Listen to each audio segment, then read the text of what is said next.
Unleash the beast. That's how I start podcasts now. Ah, I mean, that beast. An energy drink commercial now. Thank you for hosting, Luke. Everybody, get yourself a good old cup of Luke Host. It has 10,000 calories per sip and double your maximum recommended minimum of caffeine. Is that a fat joke? Well, did you vamp that? I couldn't tell. Yes, it's a fat nerd. All right. How's everybody? All right. What a drink? Good. How's your day been, Luke? I haven't really talked to you before now. Not good, huh? Well, okay. I totally wasn't in bed just about half hour ago, wrapped up in a blanket, trying not to weep. Okay. So, work was great. Look, you gotta be positive. Just assume that Luke was weeping for joy. I am positive. That's entirely possible. That everything is going downhill quickly. Oh, wonderful. All right, okay. So let's hope this isn't part of the everything. Andy, how was your day? Oh, you know, I just binged Neverwinter, wrote some poetry because I'm an arsehole, and that was about it. Yeah, Andy is, for anyone wondering, now a hipster. Oh, yeah. I mean, if he wasn't already a hipster, he's officially a hipster now. Because he writes poetry and he bought what's it called? What you bought? I told you I bought the pocket watch for work because I need a Victorian costume. Good excuse. I like it for work. It covers all my bases. It's a perfect excuse. It is a pretty solid excuse, but I know you, Andy.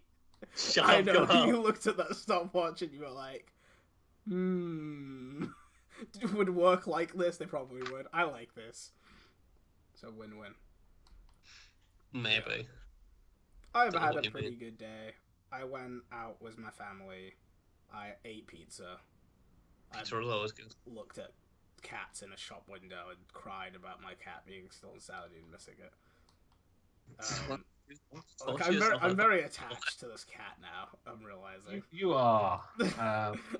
It's not. I'm worried about you. Like, slowly be a crazy cat lady. Look, I don't mind. That's the thing. I don't mind being a crazy cat lady. Just give me my cat so I can be a crazy cat lady in peace. But no, that's not what I get. But yeah, other than that, pretty much did nothing. So you know, all's good that ends good. That was good then. I sent out a tweet today Ooh. asking what I should stream before tonight's podcast. The options were Smite, Halo 5, and Overwatch, and then the fourth option was stop streaming, you suck. So can anyone guess why I didn't stream tonight? Oh my god. You call that opportunity, Luke. Why? You did this to yourself. Yeah, you set yourself up for the fall there. Wait, how many votes were there? How many votes did stop streaming, you suck get? No, out of like all of it, and then like what was the breakdown? There were 3 votes. 2 for stop streaming, you suck. And 1 for Halo 5. Right. Thank you, one dude who was like, I'm not gonna ruin Luke's day. See, you should have still streamed. That was that one guy who was like, I want to watch Luke play Halo 5. And then everyone else was like, stop it, you suck. And you were like, no. You gotta do it. See, I saw this tweet and I was like, I can't do it. It's too mean. Like, I'm not gonna do it. I didn't see this tweet. I honestly, I can't tell you what I would have done. Like, I could see myself doing it, and I could see myself not doing it. I'm Schrodinger's cat in my head right now. Just like, I don't know, and we'll never know. Yeah, my finger was hovering over it. I said, no, it's too mean. I can't do it. I don't want to crush Luke's spirit. I don't want to do it. Hey, SB. How you doing, SB. man? Ever the loyal follower. Yeah. SB the man. We should rename it the SB podcast. Yeah. Nice. What would we talk about? SB? No, we just talk to SB. Okay. Yeah, we just talk about whatever SB Downwell wants us to and talk if about. SB isn't in chat, we just don't talk. We just sit here and Yeah. wait. It's like anytime now. You'll be Could here. you give him like a special cheer? I feel like the worst part about that is like we probably get more like Twitch viewers just sitting here in silence waiting for SB than doing a podcast because people will be like, "What is happening? What is this? I want." Yeah. SB's gone. I just checked the viewer list. No, SB. I guess we just sit here in silence now. Yeah, let's just now. Wait, no, you just type. Never mind, the viewer list is broken. Yeah. A podcast for me, mostly about Pokemon. Yep. We can't put those on YouTube, but you know we can. Talk about Yeah. Basically, we've heard 3 of our podcasts. All of them was the Japanese YouTube trailers, which are the majority of the trailers that come out was new Japanese stuff. Banned. Yeah. And we just can't do it anymore, man. Nintendo, they got no chill. None. Apparently, the only way Nintendo can orgasm is if they ban people. Yeah, they just Oh, ban that's nobodies. yeah. They're like, look at these guys trying some lol while rubbing their crotch. I can just imagine that's exactly what happens now. But yeah, there you go. Right, news. Who wants to start? Oh, I've got a lot to go through, so I might as well. Yeah, Luke, you better. Luke outdid himself this time. It was like day 1, the podcast ended, and it was just like Link already, and I was like, what? What, Luke? The podcast just wrapped up, and he's like, I know, but I gotta be ready for next week. I gotta be on top of this. Like what I will do during this podcast is I have Twitter open, so every now and then I'll go live news. Okay. Find anything. Assuming there's anything out there in the world. I will find something, even if Becky, the little girl, fell over and stubbed her toe. I will find I it. don't care about Christ. Becky. Stupid Becky. Alright. Anyway, Alright. so the first link I have, they're both YouTube links. Oh! I'm like the best substitute teacher ever. Except you're always here, and you always have videos. But the first one. The first one, there's can actually some tie- conversation around it as well. Yeah, we can tie that into Andy's as Andy's down to that. Yeah. I mean, yeah, it's the same thing. So yeah, pretty much. Let's go for it. Okay, this is the trailer for ARK, right? Yeah, tell me when to press play. 3, 2, 1, go. Hit it.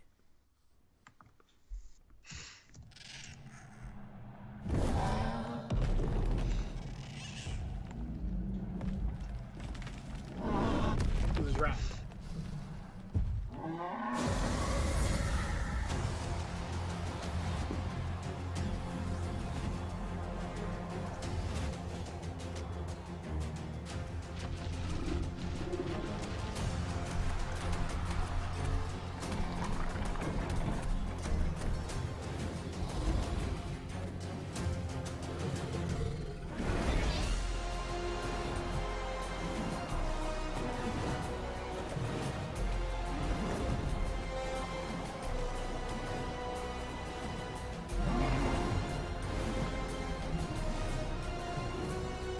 seconds.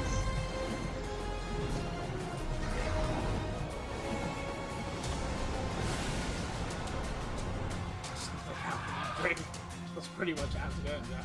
Correct. Yeah, pretty much. Also, Where is that? Control your woman.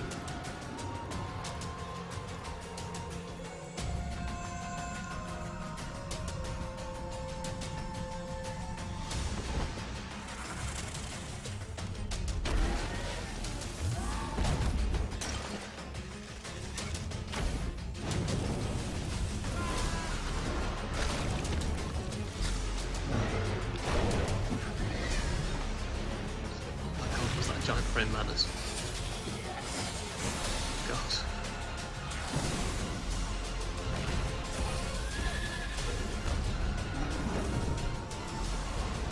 Dude, that's a whole bunch of stuff.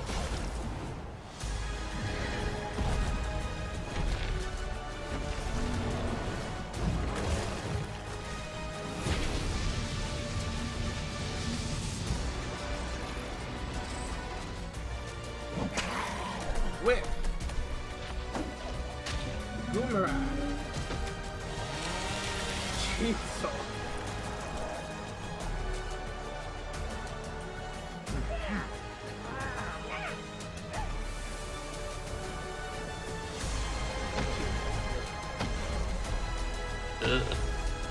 Like, boomerang.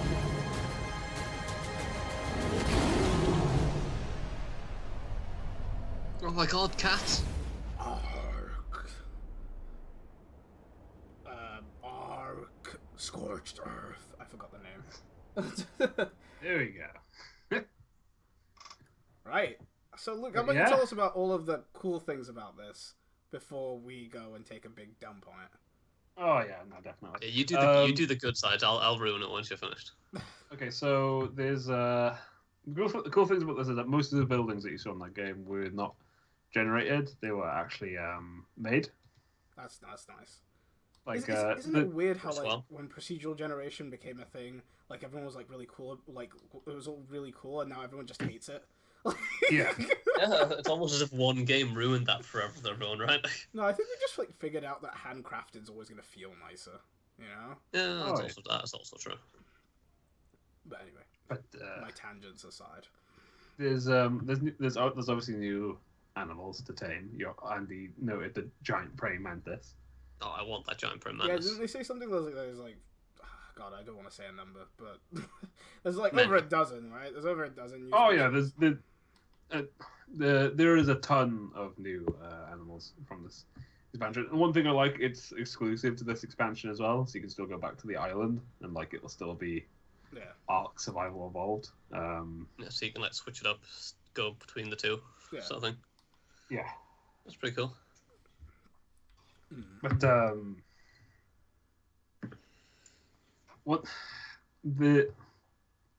we might as well go on to the elephant in the room. Luke doesn't know how to talk about this without addressing the elephant. Yeah, but Luke, okay, let me help. Luke, why are you excited about this expansion? I'm not excited about it. Oh, really? I'm not, because I have to pay money for it, even though this is like a pre-release fucking game. Yeah. So what's this pre-release DLC? Why didn't you just put the game out, you dicks? Yeah, a lot of people are annoyed about this, but the issue is an early access game, ladies and gentlemen. What? And I thought it was like a game. I know, it's been an early access game for a long time. You'd think they'd have released it by now, but they haven't, because it's buggy. Do you want me to read the statement that the wildcard released about it? So just like the issue, like as clearly as possible, is it's an early access game with DLC that is also early access DLC. Like it's this loop of early access, and it just makes no sense. Anyway, Andy, give us their statement. So basically, their statement says, our original vision for ARK always included the creation of expansion ARKs along with the infrastructure and technical systems to transfer data between ARKs, which is fine.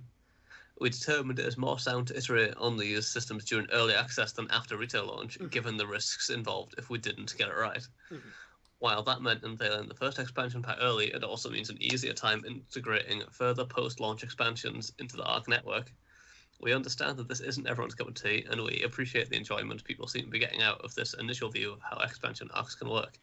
Now that we have the systems in place to support them, we can ensure minimal integration issues with subsequent releases after Ark Survival Evolved itself has launched.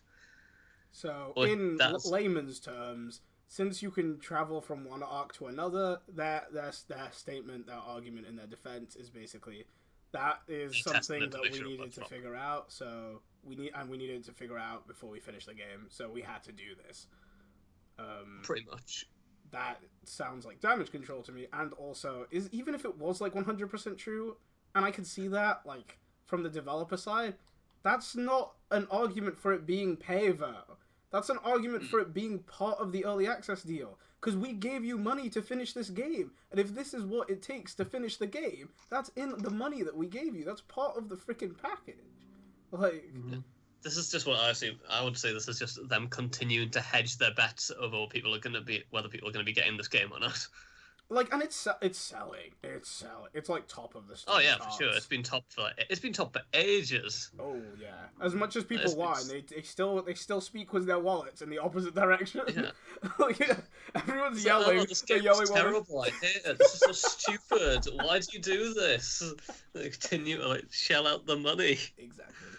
Which is not the most useful way of, kind of showing that you're pissed off about something. Because they're just, why be angry if you're angry but you don't punish people? It's like Call of Duty, right? Call of Duty is going to have, like, the most disliked game trailer of all time, but we all know it's going to sell like hotcakes. But are they going to care? No. Like, they're going, oh no, look, we'll just dry out tears with all these 50s you're throwing us. Yeah. It's disappointing. It's disappointing that people are buying it. It's disappointing that they decided to do that because like they're running off money that they promised to use to finish a game, and they're making a different game. And the worst part is that I can't even complain that it's a bad expansion. No. It's legitimately really cool, It's a good really neat expansion. idea. Yeah. But it's like at the same time, it's like I can't condone this. You've released this really cool thing, but you've also fucked a lot of people off by doing it. Well, this is like the same thing that Steam Greenlight has. Is that they always end up like getting loads of money out of it, and they try to like milk it for as long as possible. And then a lot of times with Steam Greenlight, the game never actually gets released, so they've essentially just made a bunch of money and then they're out. It would have been better for ARK if they wanted to do this expansion to literally just call the game done, right? And be like, any bugs will finish outside of the early access. Take it out of early access and then freaking release it. And then just have like a patch, like a 0.01 patch to like fix any bugs that get. Even that would have been great, like because the thing was ARK is they actually have like the developers. The developers used to be like this shining example of what you should do as an early access game. They have this massive log of changes that are planned. And, like, the date that they were planned and the date they were planned to release, right? The day they added them to the list and the day they planned to have it in the game, right? And, like, ever since they decided that they were going to bring it to early access on Xbox and on PS4, they started falling behind. And they've just been falling behind and behind. Like, they've got stuff on there that's, like, meant to have come out, like, a year and a bit ago. Like, like, ages. And they still haven't done it, and it's just like you can't tell me, oh, but to figure out other arcs we had to do this when you haven't even done the things that you were meant to have done when this game, like a month after this game came out, when you haven't like added DirectX support, or you haven't like fixed all of these like massive game breaking bugs and stuff like that. So I think the sad thing is if they actually did fix these in like patches after they'd released the game fully, I feel like people would not be surprised by it. They'd be used to it by now, so they'd just be like, oh, this is just normal. Yeah. So I don't see what they would have to lose from doing that. Yeah. There was still on the ARK news, but on kind of a tangent of how they've been handling it, which is always interesting to see when there's like a big outrage how like companies PR teams handle it. Well, apparently there's a Discord. There's like a big community Discord, and it's got a bunch of ARK developers in it. And one of the guys from the product quality testing, right, was in there, and he replied to a guy. So a guy wrote a message, and he was basically going like, "This is my issues with this. This is why, like, how I think you should have handled it. Whatever." And he was being relatively polite, you know, especially for an internet message. He wasn't attacking anybody directly. He was just saying like, "This is why I'm disappointed," right? And can I guess what happens next? Yeah, go for it. You little shit. You fuck. Do you have any idea who we are on what we're trying to do? Pretty much. You motherfucker. Pretty much. He like yeah, this guy just came out basically and called him a cheapskate. He said he was too poor to afford the expansion, and that's why he was whining about it. Wow. And he said that he doesn't understand or appreciate any of the work they're putting into the game, and all of this stuff. And since then, he's taken it back because probably he didn't want to lose his job. Funny that. But yeah, it's just like they haven't been handling it very well, or I mean, not that there's much ways to handle this other than maybe not do it in the first place. But you know, their damage control is pretty weak, which is so unfortunate because it looks pretty cool. Like that's not the worst part of the whole thing. Is it looks like a pretty sweet piece of DLC. It really does. So I like the fact with all the mythological beings as well, like the golems and that. Was it a chimera at the end? That's pretty swell. Wyverns. Oh, that's the manticore. Is it a manticore or a chimera? I always get those two mixed up. I think the chimera. No, what? Is the manticore not a chimera? A type of chimera? Like, is a chimera a broad category for like mixed beasts, like made of different animals? They both are, but I don't know. I'm gonna Google this.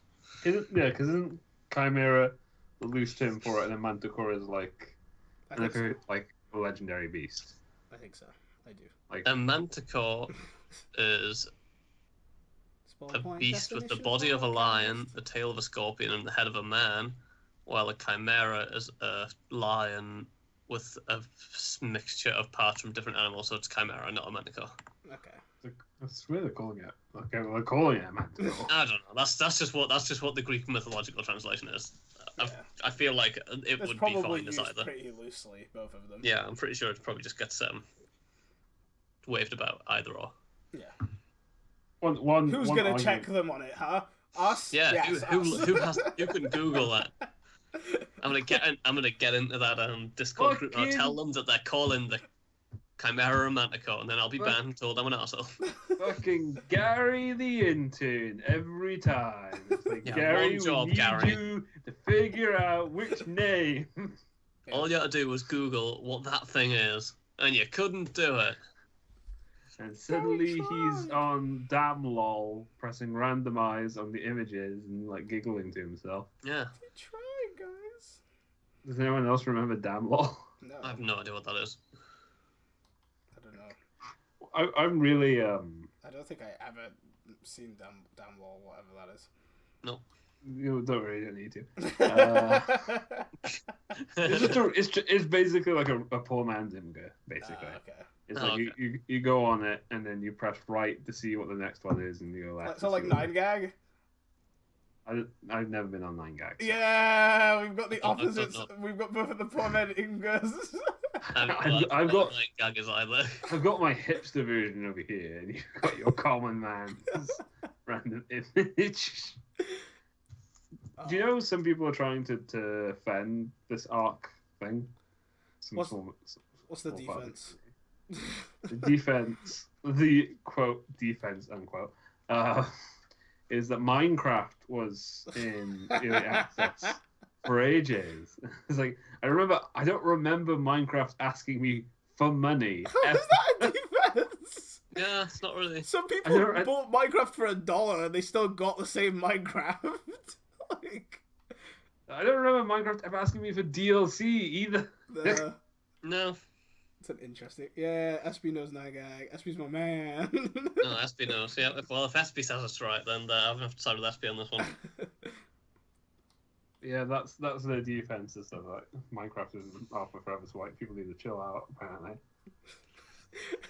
the people who are saying that don't even understand the problem, do they?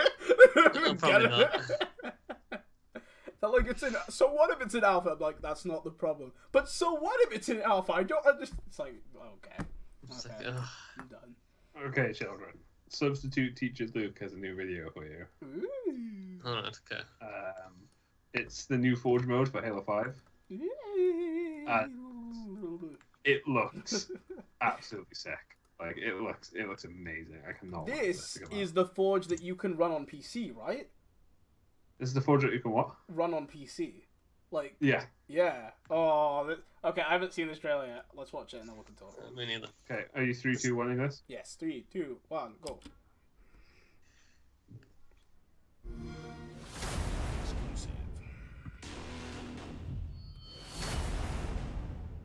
Oh, there's also effects and stuff.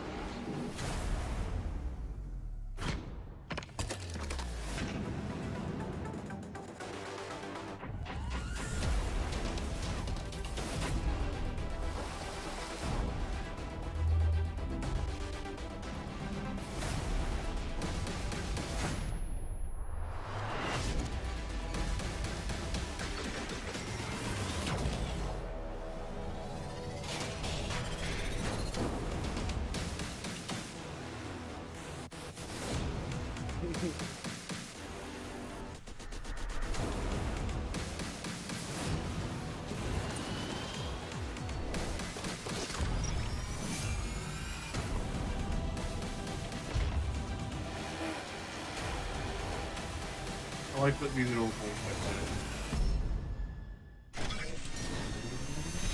Oh, there's this! No, I remember this when the dude made it. Oh, that's cool. Yeah, so those are all fan creations. So those most of those must be fan creations from when it was in beta, because I remember seeing that guy's thing before this. Some of them are, some of them are not. Like, they're all are from the beta, yeah. Yeah. But it's basically saying this is what people have made with this. Yeah. And I'm hyped because if this means the return of custom games is an actual thing that people want to do, oh yeah, I am so. Shout out to Frogger. Yeah. Oh yeah, Frogger. No, this is great, and honestly, like, it being on PC is a big deal. Not like for the gaming aspect, because obviously, like, the fact that you can't play Halo on a PC but you can design levels on a PC is a bit weird. I'm not gonna lie, but the fact that you can design levels on a PC is insanely important. Like, because a mouse and a keyboard is always gonna be better for designing game levels than a controller will ever be. It is definitely a massive step up. It's gonna give them like so. And remember what they did was the old forges, and those were all console locked. Like there was no like access there. Dude, those are all console locked. Those are all glitched to all hell as well. Yeah, like it's gonna be great. I remember back in the day when if you wanted to make a forge map in Halo 3 and you wanted to say something to float, you have to like lock it in place, lock something underneath it, then like exit the game, save your game, then log back into the game just to get one like little block to float in the air. Yeah. It's just like it's wow. It's got. Well, we didn't change your color, Rabbit. You just, I don't know, it's just random. Oh, you're the same. Yeah, you're the same color for me anyway. Oh, it's okay. All right. It was pink before. Heresy. Well, I did not notice this. She wasn't like for me. She's been. Yeah, I'm just seeing Ravi saying this is heresy. Who changed my color? Oh, it's okay. All in the same color. Before it was pink. Was it? Okay. I think you guys got like a little glitch from Twitch. A Twitch glitch. Hey. Yay! Hook's trying to incite a 40k fight. Here we go. Okay, you guys do that while we talk about Halo. It looks cool. It has some potential to be like really interesting. Like Gary's mod, anybody? Like that thing is ancient and is still so popular, all because like they gave a PC community and a community that love to mod access to everything, you know? Yeah.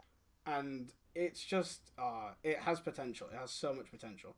I'm hoping like people who were like big into this in the past will be willing to pick it up and give it a try. Oh, I'm hoping the legends come back. There are some forging legends out there that like backed away. I think they'll be very happy was what they find. So you think it's gonna bring? You think it's gonna bring a lot of people back into Halo? I mean, I like The custom, I didn't. I'm not like Luke. Like I was never really huge into Halo when Halo 3 when it was out. But Luke showed me some, and not even all of them because like loads of them are gone now, but like or hard to find. But some of the old like custom games he used to play, and it was so fun. I think the last time I played Halo was the one we played all the custom games for a bit. Yeah, and they're so fun. Imagine like what yeah, you can do so in Halo this 5 is stupid. now, It's great. and it was like more like fine tools like this. Like yeah, there's a potential for lots of new stuff, I suppose. It is definitely potential. Like there's no guarantee there, but. Yeah, I want on the issue creativity of other people. I want to issue a challenge to the world. Okay. All right. World. There was a custom game called Ice Cream Man on Candy Mountain. I want you to remake that because that was the best game type I've ever played in my life. It was amazing. Luke has told me about this before. I still don't remember what it's meant to be. No, same. I've don't know heard if of this ever before, but I explained thought it. what it was. I've definitely heard you say it before. So Candyman on Ice Cream Mountain is basically loads of people. Like it's a 1 to whatever spawn ratio. Like one person spawns as the Ice Cream Man, yeah. Mm-hmm. Okay. And he gets a car, and it's on this giant hill, and at the bottom of the hill, everyone else spawns as fat kids. So that means movement is turned down to like 10%, but you spawn with random weapons, like completely randomized weapons. And the Ice Cream Man has to try to run you over and stop you from getting up the hill, because at the top of the hill there is a power up that will allow you to kill him. Okay. So it's just this mad dash up a hill trying to jump over the cars that tries to run you over or try to blow the car out of the way. But this guy's invulnerable as well. So he's like, if you blow him off the mountain, he just gets back in his car and rides up back the mountain to try to kill you. Why don't you make this? You seem to understand it. It doesn't seem too difficult. I understand it, but it's back in Halo. It's back in Halo 3, and again, to do that, I would need to be able to do Forge. Like, your laptop's the whole handle this. The whole like backing out and saving and stuff. It's just like, happen. I'm thinking of downloading this to have a play around, but I've always been bad with level creators, so I'm sure I'm gonna play around and go like, this has potential, and then just close it. I'm sure I could imagine a really good game, but just building it would be beyond my skills. I think. Yeah. I'm the big ideas person. I'd need someone else to like actually build it for me. Hazards, build me my castle. Yeah. That pirate ship was dope though in that trailer. Yeah. Yeah, that was definitely a very pirate ship. Frog, I know. I like. But yeah, that is my news for this week. Got me for a half hour. So Pretty solid. Yeah, it's not bad considering we usually I'll go next, Charlotte. Okay. And then, so take it away, boy. Take it away. I'm gonna tell us about. We had a few little announcements from Telltale. Who's Telltale? They do the games about Batman and stuff. So they announced. Oh, they're the Walking Dead guys. I genuinely forgot. Yeah. Telltale was for a second there. The point of guys. No. Come on, sort it out. But yeah, okay, so games, guys. They did announce the next episode of Batman. Telltale Batman's going to come out on the 20th of September, which is not next week, but the week after. It's like Chris is going to have to play that yet.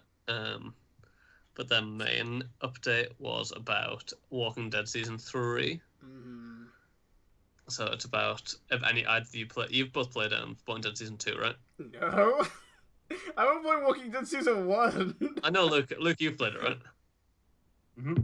Okay, so basically this one is apparently going to be the return of Clem, so it's going to be her story. So wait, did she leave? It was a very cliffhangery, so you weren't quite sure what was going to happen at the end of season 2. Return of whose story? You lagged. Sorry. Clem's. Okay. I'll get that hype. No, I'm not. No. What? I explained my issues with this. God damn it, Clem. So, well, before you tell us about your issues, I'll tell you what else is happening. So, what? Apparently, it's set 4 years after the first season. So I think that's 3 years after the second season. Oh, she's gonna be all grown up. Clem's a teenager now, and she's not like and a she's little. gonna have a period on inexperienced you, and you're gonna have like a point-and-click adventure stopping that period, and it's gonna be great. I don't want my Am I Clem right? to have. I don't want to play as Clem and try to have sex with someone. I don't want this. Oh God, why is that where your head goes to? Because of the zombie apocalypse and people bone in the zombie apocalypse. You leave me alone. I think people just bone in general. I have steak. Oh, I want steak. Can I have steak, Ravi? Please. I don't think that's gonna work. So yeah, it's just. I just want a period mechanic. That's all I want. Why? Because these are the woes of teenage life in the zombie apocalypse. So Just put leaves in there. You just put leaves in there. Right? That's what they did before they had those, right? I don't know. She doesn't know this.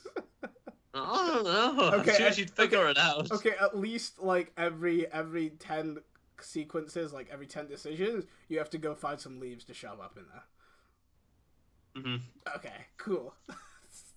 This is how periods work.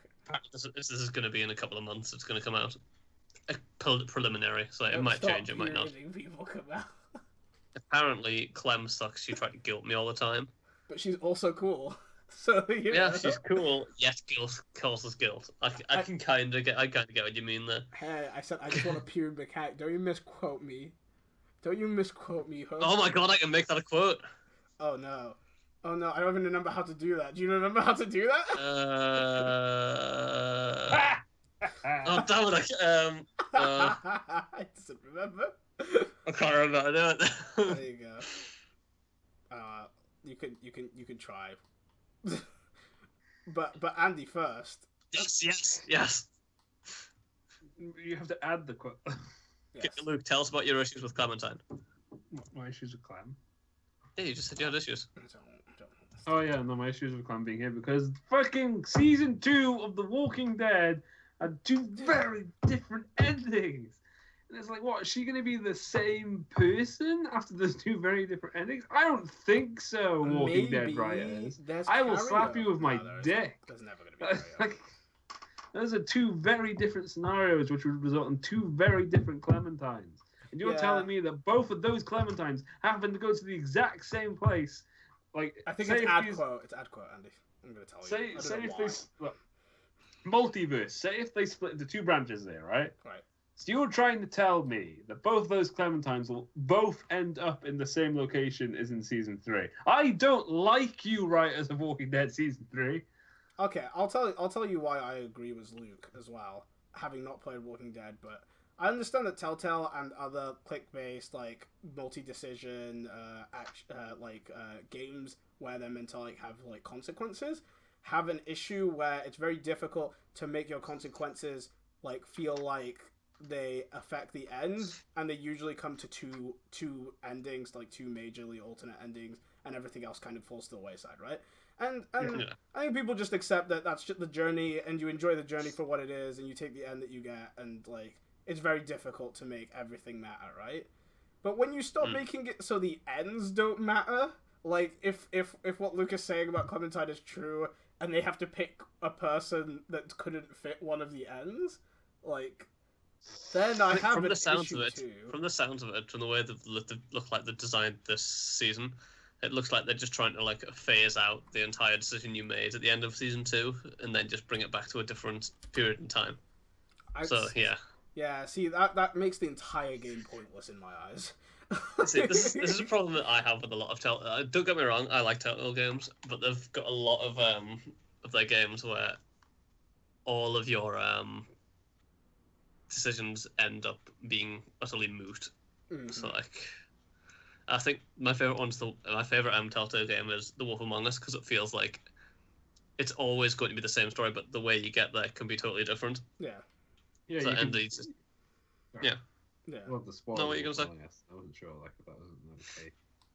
Yeah, so it's like whatever way you get there, it always feels like you've done a different way, and it seems to make it flow with the story a lot better, rather than say the Game of Thrones one, where there was literally a point where you can do an entirely different reaction to Ramsay Snow at some point, and the only difference is one word of dialogue changes as the same, and the chapter ends the same way. Like, I have played a lot of Telltale games. Like, yeah, okay. Like even the shitty Jurassic Park one. Oh my god. Oh my god. And like, I just don't think the Game of Thrones one was that good. I just think it was a bad Telltale game. I mean, I didn't really like the Game of Thrones one, to be fair. It was like a Telltale game, but it just had bad. It had bad graphics, and it was just no, it wasn't good. Why is that our first quote? Also, Rebby, why don't you like me every day? You'll ask that question. I wanna.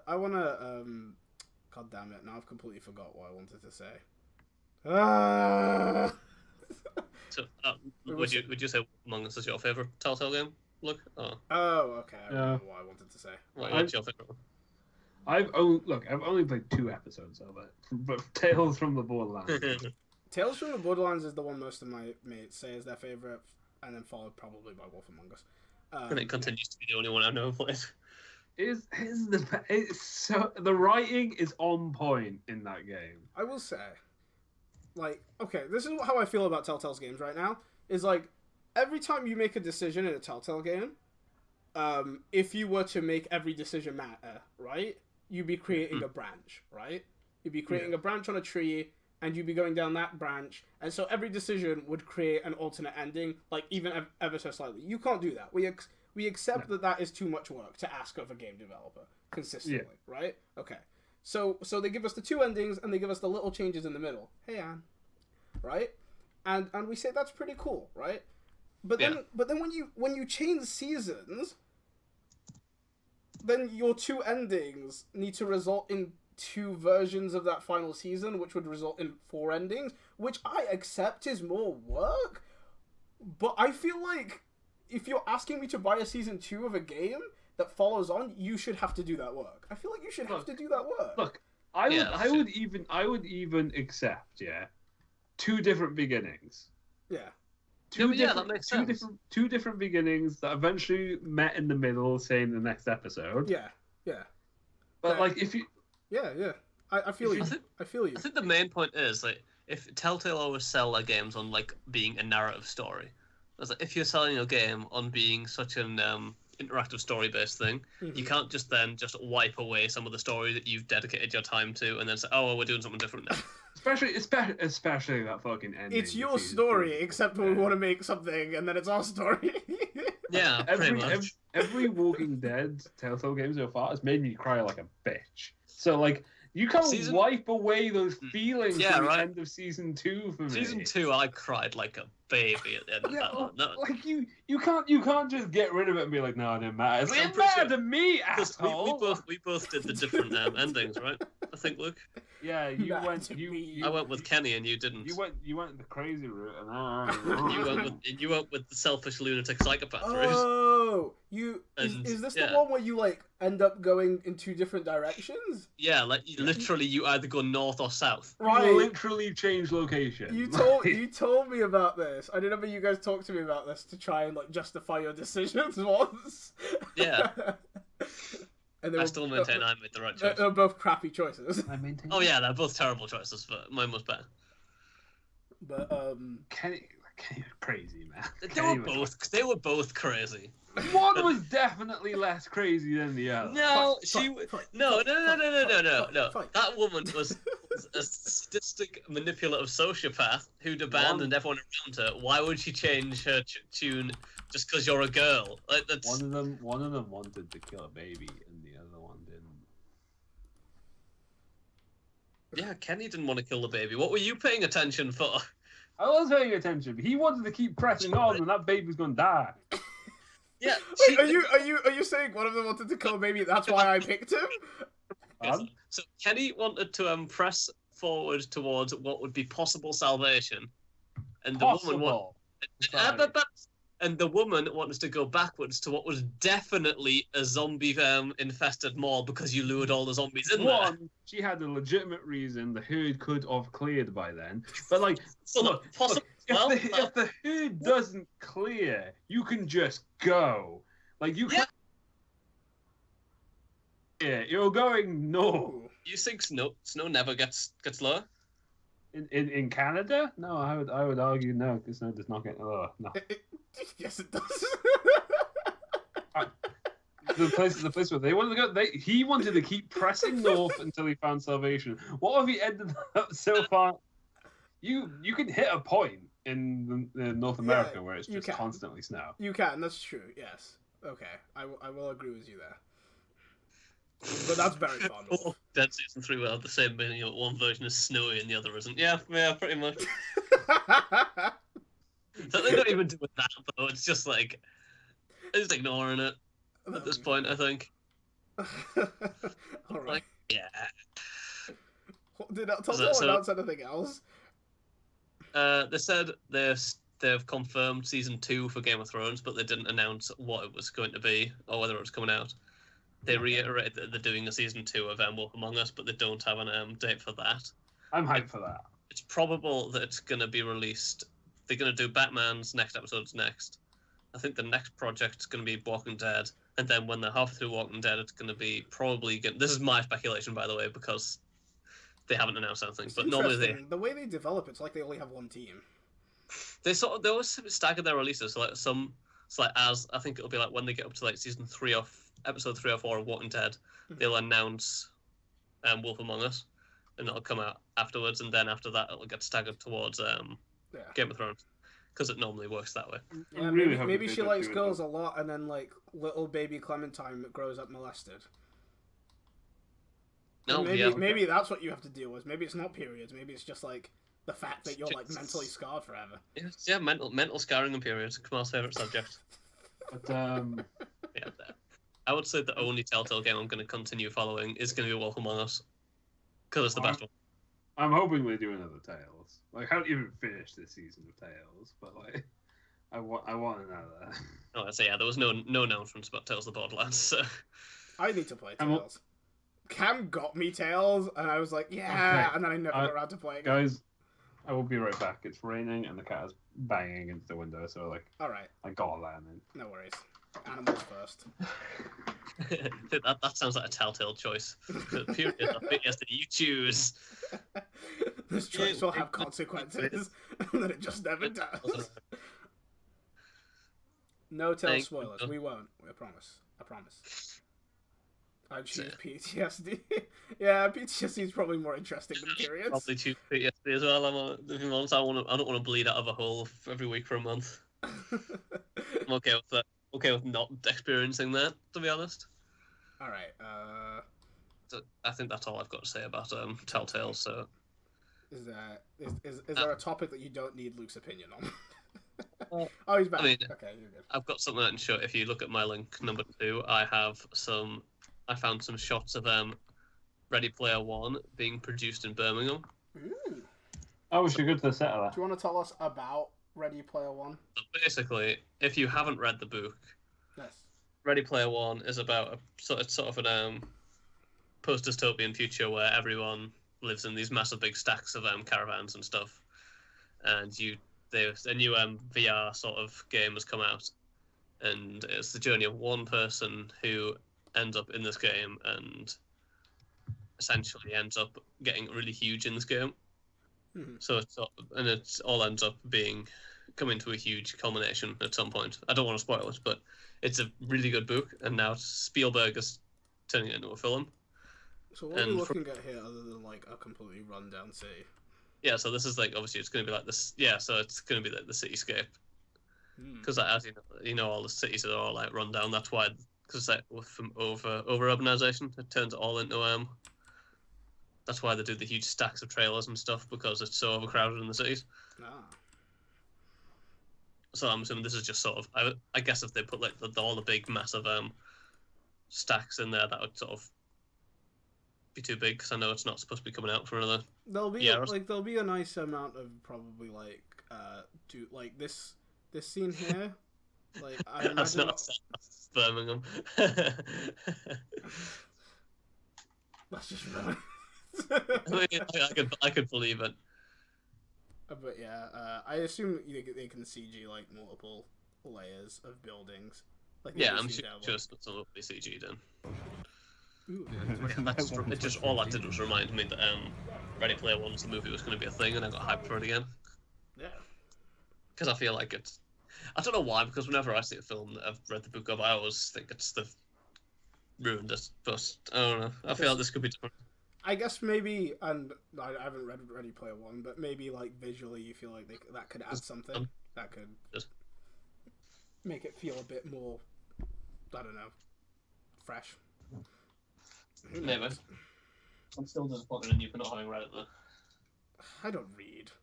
I'm illiterate. I don't care if you can't read. You need to read it. You'll learn to read so you can read it. You have a better shot getting Luke to read it, because Luke actually reads stuff. I mean, I gave up on. I tried to get Luke to read Game of Thrones. He tried it twice now. I assume he's given up. So. I thought you kept on going, Luke. He restarted, but I don't know whether he's still doing it or not. I finished my current book. What's the current book then? Storm of Swords Part 1. You finished it. It's Part 1. Yeah. Like, I just don't have enough money to buy the fucking second part. All right. Don't know anyone else. Look, I'm already bankrolling one person's Game of Thrones storyline. I can't bankroll someone else's. I know. I never asked you to. So.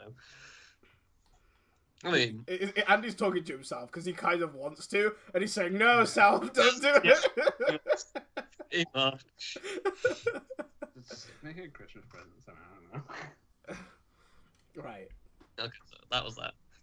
So this is the news that I do have a video for, but we're not going to show it because it's the Pokemon one. Yay, Pokemon bans us on YouTube all the time. In the dump if you want to watch the video, but essentially it's another bit of news about Pokemon, and they've told you what the difference is between Sun and Moon this time. I don't like that Pokemon keeps announcing tiny bits of news. I know, but it I wish they would just have like a thing where they were just like, "Oh, this is Pokemon Sun and Moon," and we could just like talk about it for half an hour instead of having like little 5-minute segments every podcast. Only fan video instead of like 5. We don't like it, Kamal. The kids will go nuts for that shit. Yeah, right. So yeah, but what the little tidbit of information they've announced this time is that the difference between Sun and Moon is they're going to have a 12-hour different cycle in the time. Right. So like, it's kind of really weirdly explained. So it's like one game. Moon takes place 12 hours after Sun, right? And Sun is kind of like everything in Sun's going to be daylight and everything in Moon's going to be nighttime. But they've still got a day-night cycle, so it still does the whole 24-hour day-night cycle. It's very odd. So yeah, so it's like all the main Wait, so does that mean all of the events take place in the first 12 hours of the game? I think what it is, it's going to be like a 12-hour flip. So Right. it's like... So the first morning of Sun is the first morning of the first day, and the first night of Moon is the first night of the first day, and then the first night of Sun is the second night of the second day, where the first... Why are you making it so complicated? Moon is 12 hours after Sun. Everyone okay? No, because then when you start a cycle, does that mean that Sun is running into Moon at all times? Like... No, Moon is catching up with Sun at all times, I think. But you said Moon is 12 hours after Sun. Moon is ahead of... Yeah, Moon's 12 hours after Sun, so like... So Sun's going, and then Moon... So if okay, so Moon's always chasing Sun. Like, today is the 9th of September, so if Sun starts at 9 a.m. So Sun starts at 9 a.m. on the 9th of September. Moon will start at 9 p.m. on the 9th of September. Okay, and then they're just going to move forward. Yeah, and it'll just be like that, like keep going. So you want the game that's going to keep you in the future, right? Because you don't want to buy the one that's lagging. No. You want the game that takes place after, because clearly the Sun guy is going to screw up, and you're going to fix his problems. Yeah. Because in the Sun game, you're going to think you won, and then here comes Moon guy going like, freaking hell, let me deal with this crap. Yeah, right. I don't know. I don't want to be the one to deal. I don't want to be the one to create this shit. Yeah, but also think about it as who's going to be the final Pokemon champion. You, Moon guy, because Sun guy beats Pokemon champion for 12 hours, and then you beat him. It's good. I don't like... On a side note, I'm glad that they brought back a day-night cycle, because I don't know why they got rid of that from Generation 2, because that was the best part of the game. Wait, there haven't been day-night cycles in Pokemon? No. Oh my god, you're blowing my mind. I played X and Y, and I play like my mind is literally exploding right now. There's totally been day and night cycles, right? No, not properly. There hasn't. I mean, there has. Okay, I don't know anymore. Freaking Diamond and Pearl has one. Don't No, argue, not Mummy and properly. Daddy. Omega Ruby is Alpha Sapphire have one as well. No. Okay. They do. Do not tell me no. Esme, tell us. Esme, tell us. In Pearl, there was a day-night cycle, says Revy. Revy is always right. So. I don't believe Ravi knows anything about Pokemon. I've never heard Ravi say anything about Pokemon until now. I refuse. Heart Gold and Soul Silver. Andy is have in one. denial. Speak of Gen 2, Luke. That's a terrible explanation. They're the same games. Day, night, SB cycle. said Fire it. Red and Leaf Green. I thought X SB and said Y it, I believe had it. one. Maybe it's just because Gen 2 was such a change. I just assumed it was the only best one. I don't know. Wait, I'm pretty sure X and Y had a day and night cycle. I don't know. I'm sure as well. I haven't played Because some I Pokemon. remember But you're talking about it as if it's matter of fact. I don't know. I mean, that's how I talk about everything. I just assume everything I say Andy, is you're like, tearing this family apart. what's new? Misinformation. Again, Ravi, what's new? Alright, next. I hate that you haven't played these games yet you've gone, no, we talk about it, it's stupid. Of course it's only in Gen 2. Like, why the fuck would they put something in Gen 2 and then just like, now let's drop it? I mean, they did that with dual regions in Gen 2, so Yeah, because it made sense that the Kanto region and like the other one joined, but in Ruby, like they were all islands. Ruby wasn't all islands. Of course, islands and a volcano. Alright, okay. What else is going on in Pokemon News? I think that was it. No, Andy, it Also, wasn't it. God damn it, Andy, you're off your game today. Looking up. You can So take every- photos. So every region The from photos as well. Pokemon is based Yeah, on actual regions. you get Snapchat and Pokemon now. Yeah, no, you get like Pokemon Snap, like the N64 game. Oh, fucking Pokemon Snap. No, but don't you hate on Pokemon Snap? Pokemon Snap was I loved fun. it as a kid. I went back and played it. and I Oh, was don't like, ever what? go back and what is wrong No, with you? Don't ruin it. I had access to an N64. You leave me alone. Oh, you done goofed. I will remember it for what it was when I was a child, which is glorious. Don't go for the golden nostalgia. But yeah, you can take photos in a Snap with Poke Finder, and yeah, they look alright. I mean, every shot looks kind of similar. Like they're always like the Pokemon are always on like a little field. It's weird, but it's something. Yeah. Speaking of Pokemon, Ravi, tell us. As I said, they also talk about Ultra Pokemon, but they don't say what Ultra Pokemon is, just to be annoying. Take a look at Discord. I mean, again, Uh-oh. this is all purposely for the children. Uh-oh. Oh yeah, no, that's what I'm saying. Like, yeah, that is a Uh-oh. weird because I don't like how that makes me feel. Uh-oh. What happened there? It looks like they glitched two characters together in Super Smash or something. That is up, yeah, probably. Alright, I'm gonna get that off screen. Yeah. Pokemon news. I might have started playing Pokemon well in school, but nobody can prove it. Who didn't though? I did that for the majority of my sixth grade. I Yeah, played you know, Final Fantasy 7, the Crisis Core, the PSP one. No, but okay. Yeah, I played that through science class like 10 times in high school. Nice. It was great. So I was in sixth form just when It Heart made me Gold cry like a came little out, so girl. we always just brought up the stupid, what was it, the little poker walker thingies. Yeah. That was the gimmick for Pokemon Heart Gold, right? Pokemon gimmicks. Yeah, we always had those in. Nice. It's what happens when Jinx finally gets her hands on Pikachu. Wait. I feel like if I think about that too much, my brain will break. Like, So let I Jinx don't. get her hands on me. Yay, Ravi. Hey Ben. Hey Ben, how you doing, man? Right. Can I stop demonstrating my abject lack of knowledge about Pokemon now? Yeah, please. Let's move on. This one is a long. You might want to just stop playing this video, and I'll just talk. We'll just talk while it's on. Because this is a video of Outlast 2. Right. Okay. I don't know if it's the first look, but it's definitely the first thing I've seen of it. I think that was the earlier look, but we never talked about it. So let's.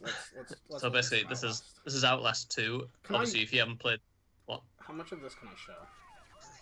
Hello, welcome I don't know. Outside Xbox. Okay. I can just put it. Just leave it. I just worry that there's like penises everywhere because like Outlast. I don't. No, I don't think there's a penis. I watched the whole thing, and I'm pretty sure there's no dicks in it. Look, it's an upside down cross. How original for a. Also, I did not get a haircut, Ben. I'm going to get a haircut next week because my hair's getting on my nerves. His hair is fabulous, right?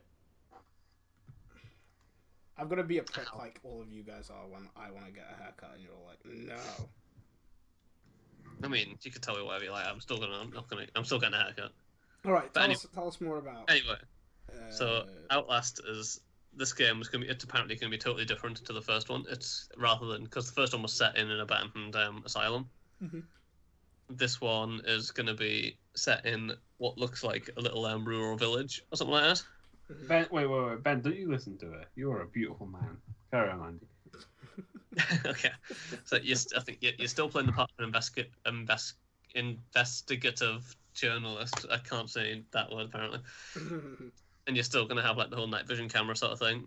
Yeah, well, I would be surprised if they got rid of that. Yeah, that was their whole gimmick thing. Yeah. So, but it's gonna be in a much more open area, and it seems to be looking like it's gonna be on some sort of cult thing.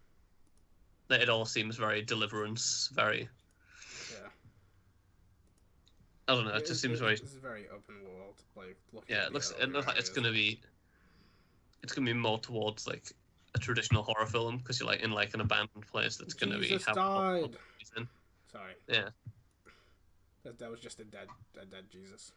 Yeah. So it's like Resident Evil 4 to Resident Evil. Yeah, pretty much. I was feeling that. I was feeling the Resident Evil vibe from the village. I was waiting for the creepy merchant guy to appear.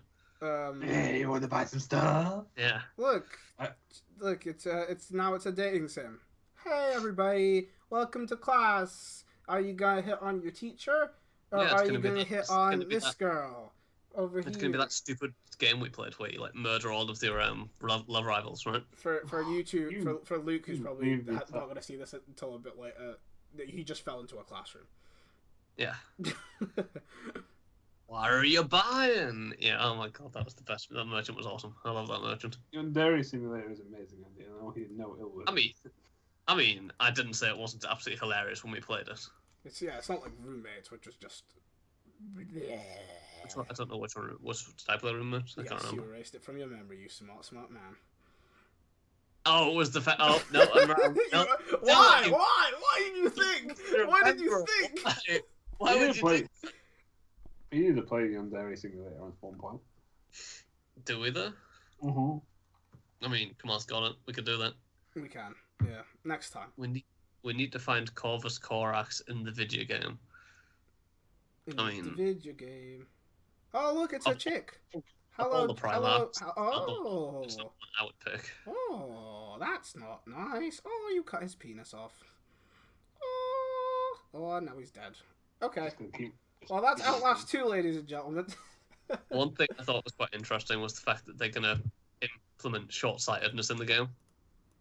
Oh, yeah. He just keep cleaning his glasses and like taking them off. When his glasses fall off, he goes all blurry. That's interesting. Which is kind of interesting. And I want to see how they put that in the game.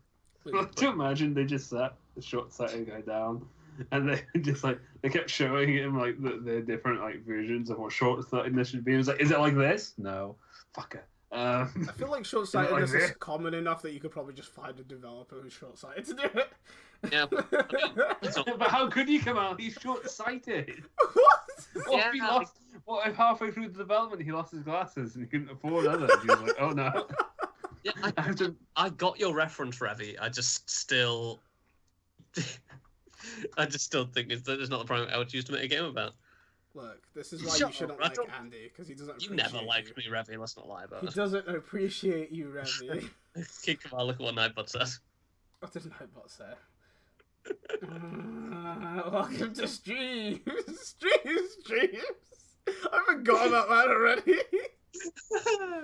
There's a story behind that nobody needs to know.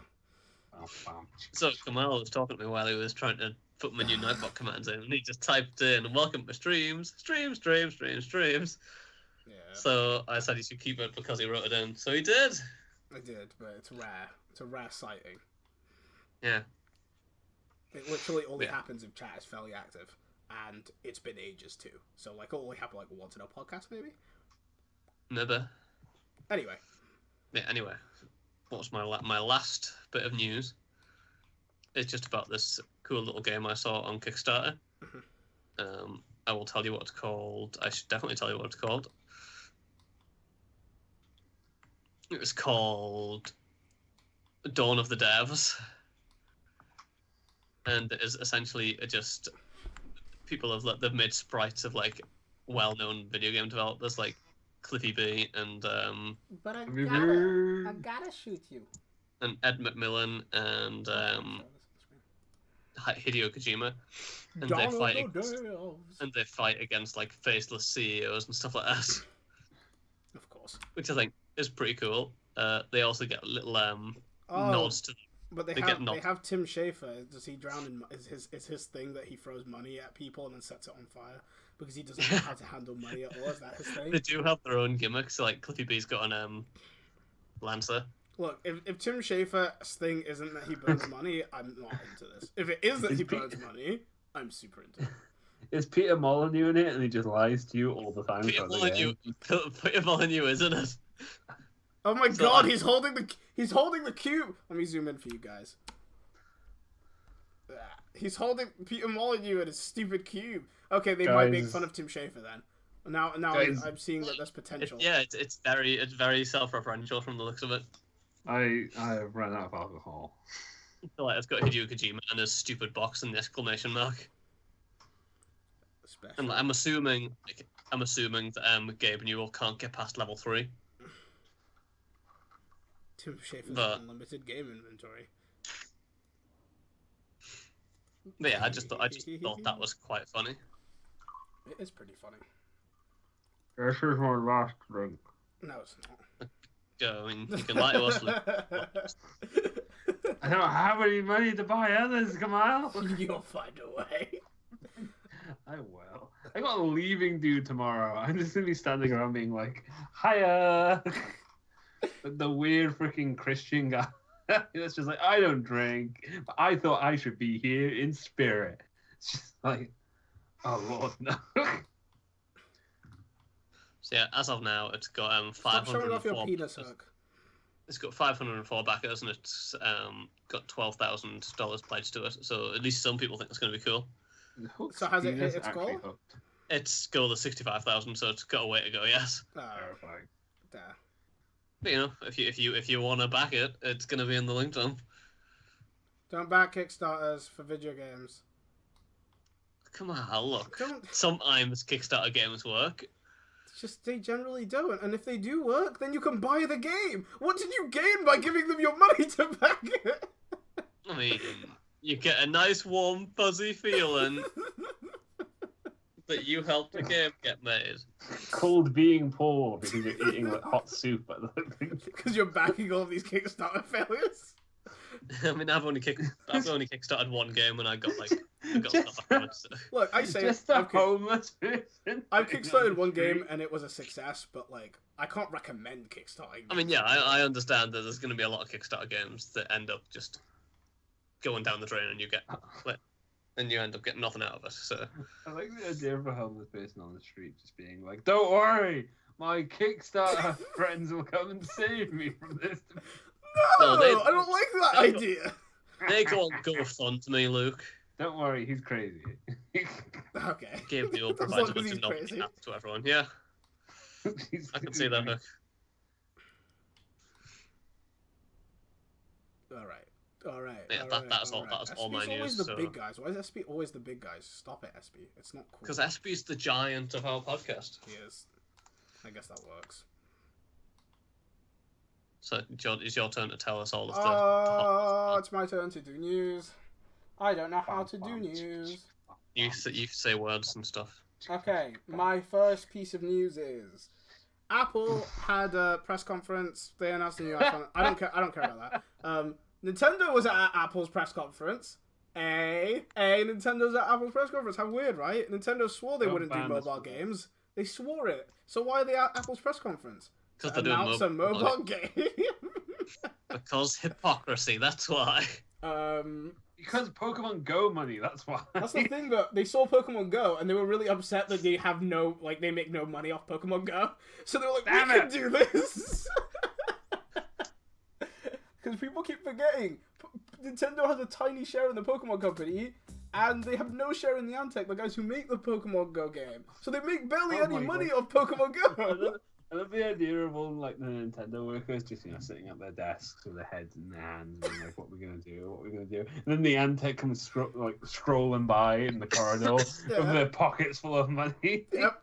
They've got sunglasses on, and like everywhere they walk, they drop dollar bills everywhere. I don't know if we talked about this, but it was like a problem to the point that Nintendo had to release an announcement to shareholders telling them, we don't make money from Pokemon Go, guys. Stop buying shares. Oh. This doesn't make sense.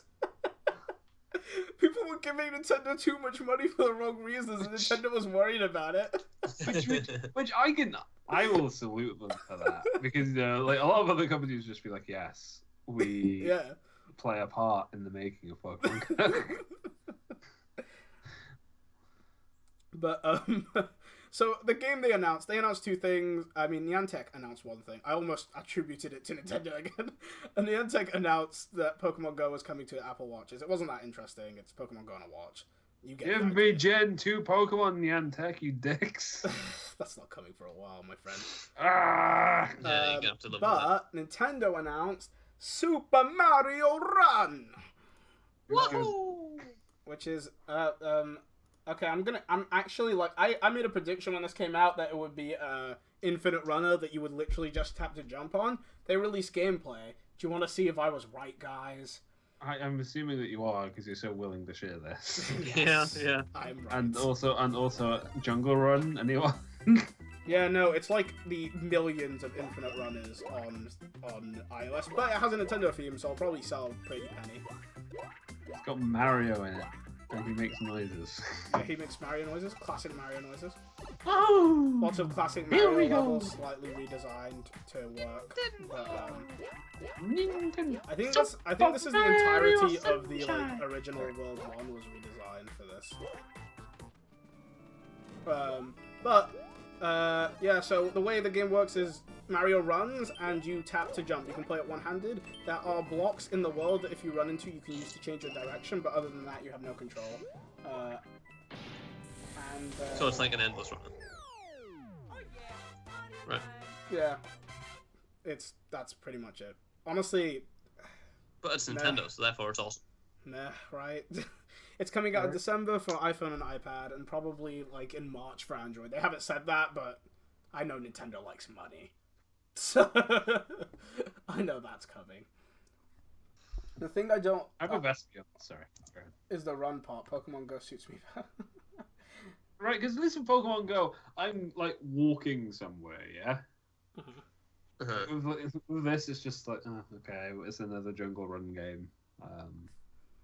Is it called Jungle Run, the thing that was huge like years ago? Temple Run? Temple Run? Temple Run. Oh, was it? Yeah, pretty much. It's like, I'm not interested in this. Pokemon Go felt cool. This just feels like Temple Run with Mario. So, so that was that. It was, it's pretty meh. But I've just got over the whole plug thing. So if it's free, I'm sure it'll be it'll be a decent game. It's just nothing interesting, Like if it's not free, oh god, yeah, right. So can't wait to try out those new headphones, though. Okay, I'm not. That's not part of my news. Do you want to talk about that, Luke? I am. I'm not getting. iPhone 6 will be my last iPhone. I'm not touching it again. Okay. It's like I have to buy freaking like specific headphones for your shitty phone. Okay. Fuck you. Yeah. for people who don't know, the iPhone 7 doesn't have a standard audio port. Like, you have to plug into the charging port, which means that you either have to. It comes with an adapter, to be fair. So you either have to use a dongle, like attached to your phone, a dongle, or you have to buy some specific iPhone designed headphones. My biggest complaint is that you can't charge while listening to music unless you buy another dongle. So then you have to connect a dongle to headphones. Like to use an aux cord now in a car. Yeah. Like you have to you have to either decide I'm not charging my phone. Yeah. I'm gonna listen to music, or I'm not gonna charge. I'm gonna charge my phone, and I'm gonna have to listen to the fucking radio, which is never good. $40 on this like big chunky adapter. Yeah, which will be like, hey, you can do both. And it's like, great, wish I could do both before, but you know what? Yeah. But Luke, it's like a millimeter thinner. Yay! But Luke, you could buy the wireless headphones. They're only £150, so you could do that. Easy, right? Apple thinks they're made of money, guys. I don't like it. Apple they don't care if you're made of money. Apple They want you to that beg people, yourself to get it. Yeah, Apple understands that people will take out loans to buy their products. And they abuse it. And you know what, Apple? I'd abuse it too if people were that dumb and they wanted to buy my products. Yeah, so freaking hard. the only way to stop Apple doing it is if people stop buying it, but people are stupid sheep who will do it anyway, so... So, every year they're gonna push it further. Like, every year. Like, yeah, I swear to God, iPhone 10 is, like, right? not gonna have, like, a battery, like, a rechargeable battery. Like, you're just gonna buy right. it, and if it, you know... You've got to buy an Apple battery every time it runs out. No, you just throw the phone away and buy a new phone. No, that's the step after the battery, because they got to stretch it a little bit further each time. That's too much of a big step. Once I buy an iPhone 6, I'm going to be holding on to that forever. Like 4 years down the line, I'm going to be like, no, I don't want it. I mean, if you hate Apple, you should just not buy an iPhone. I mean, but I got all my iTunes stuff. I don't. That's the thing. See, that's how they get you. They get you stuck. Yeah, they get you invested in an ecosystem, and then you feel like you can't leave the ecosystem because you put so much money in there that you'd be throwing all of this money away. And look, I can't blame a person for feeling bad doing that because you should it's designed to make you feel like you have to stay there. It's designed to guilt you into continuing to. Like, I'm not gonna get a 7, but I'm also I'm not gonna leave behind all this music that I've got. At some point, you're just gonna have to move to Spotify, like in 10 years or something. I feel like I will email Apple every day for 4 years and just be like, "This next fucking phone better have some sort of cable for my headphones, or I'm gonna come to your back." Apple does not take back. I will steal Steve Jobs is great. And then I will do something with that. Yeah. Probably write a hurtful note and then push it through some Apple office's window, being like, "Guys, this is a stupid idea." So that's gonna happen at some point. They're gonna find this video and I'm gonna be fucked. Yeah. It's fine. So that was impromptu iPhone news. I'll say something nice about Apple before we end. I won't. Steve, it wasn't as bad as with no. 1 sec, let me think. I will steal his great. I will drill that plot of land out and then lift it. Objective-C is an alright programming language. I got it. Oh my god. Nailed it. I did it. I thought it was gonna be. The fuck does that mean?